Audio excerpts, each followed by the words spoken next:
So I'm from Venezuela. I was born and raised there until about the age of 5.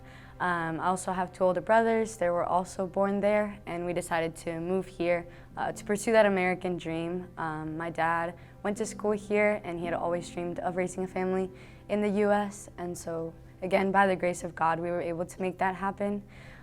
In Venezuela, my faith was, I think a large part of it was from the culture itself. About 95% of the population there is Catholic, and so I was always raised to be Catholic, but I don't think that I was ever shown what that faith looked like beyond going to Sunday Mass. In Venezuela, we have this tradition with your family members where you say bendición to an elder, and then they respond, Dios te bendiga, so you're asking for a blessing, and they bless you. And even now, in my maturity with my faith, I value that so much more than I did growing up, and I think I value it a lot more than other people who are from Venezuela who just take it for granted and don't really know the power of a blessing. And so I think that my culture and my childhood definitely allowed me to shape my faith, but I've been exposed to such a deeper level here at St. Mary's. Thankfully, my parish back at home in Houston was a huge life teen-oriented parish, and so I was exposed to a lot of youth ministry growing up, but I actually didn't know that St. Mary's even existed before I committed to Texas A&M. So it was simply by the grace of God that I found myself here.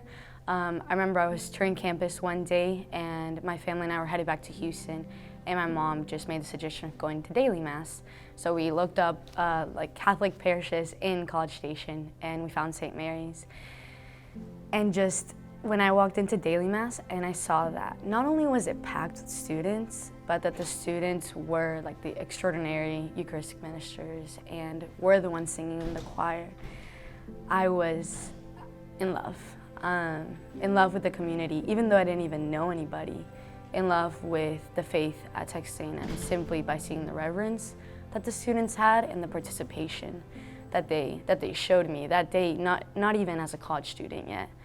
And so after that daily Mass, I made the decision of not only am I going to go to Texas A&M, but I'm also going to go to St. Mary's, and it's going to be beautiful.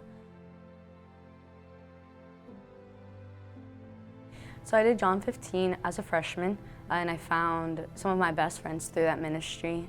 Really allowed me to lay a foundation for what was to come. And then I was a group leader for John 15 my sophomore year. So that allowed me to kind of understand more of what it meant to be a servant leader.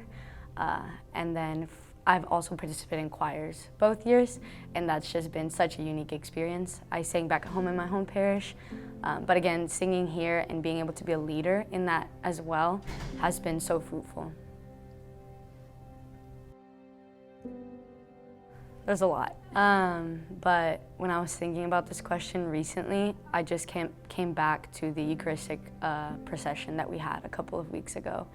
I knew that it was going to be beautiful, as every Magnify is, right? Like adoration in and of itself, you don't need much else. You just need the Lord there.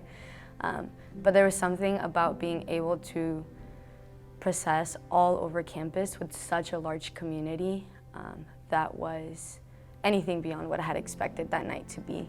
But the thing that stands out to me the most was seeing how many students were literally running ahead to other students, explaining to them what was happening that night.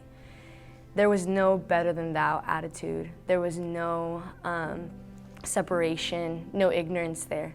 There was simply a sense of urgency for souls. And so every time I try and just be selfish with my faith of, you know, like if you don't need to go to daily Mass today, like you're good, you're busy. You know, I just think back to that moment and I think like, no, like you need to go to daily Mass, you know, like your soul is so important. And I think that at St. Mary's, we take that so seriously. And I got to see that during the Eucharistic procession, just people running out and knocking on dorm doors when people were looking out the window, and even at stoplights, like people rolling down their windows and asking questions, and there's always someone there to answer their questions about their faith. And that's what I want to be, you know, I want to be such a witness of the Catholic faith.